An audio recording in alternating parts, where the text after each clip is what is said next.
Hagarara!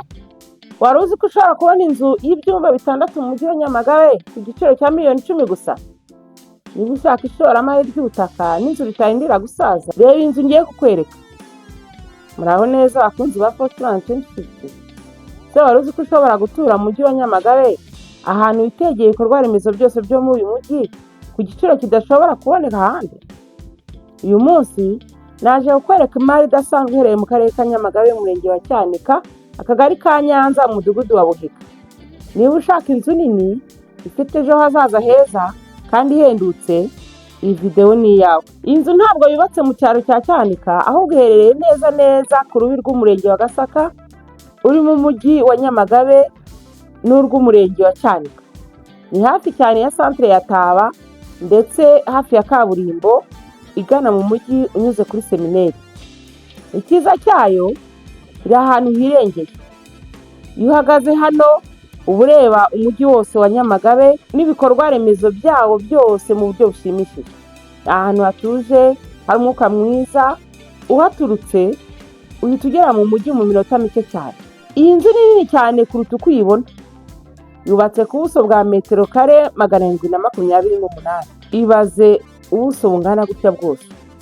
Ifite ibyumba 6 byo kuraramo, ni ukuvuga ko umuryango wose wisanzura uko waba ungana kose. Ifite ibyumba 2 muri byo bimaze gutunganywa bikoreye pavoma, nk'uko muyireba murabona ko yari kiri kubakwa. Ifite salo nini cyane, saramanje kiramwe abashyitsi ku rwego rwo hejuru. Igikoni na toilette byo hanze nk'uko mubireba.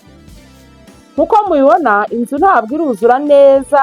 Ibi ni amahirwe kuri wowe kuko uguze ubu uhawe amahirwe yo kuyizuriza mu mabara yose n'uburyo bwiza wifuza.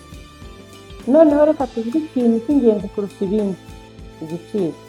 Inzu nini nk'iyi iri mu kibanza gifite ubuso bwa metero kare 228, iri ahantu hitegeye umujyi, ntiyayo irashakamo miliyoni 10 gusa. Igitangaza. Twibutse kandi ko muri bya byumba 2 nakubwiye bikoreye pavoma birimo na purafo.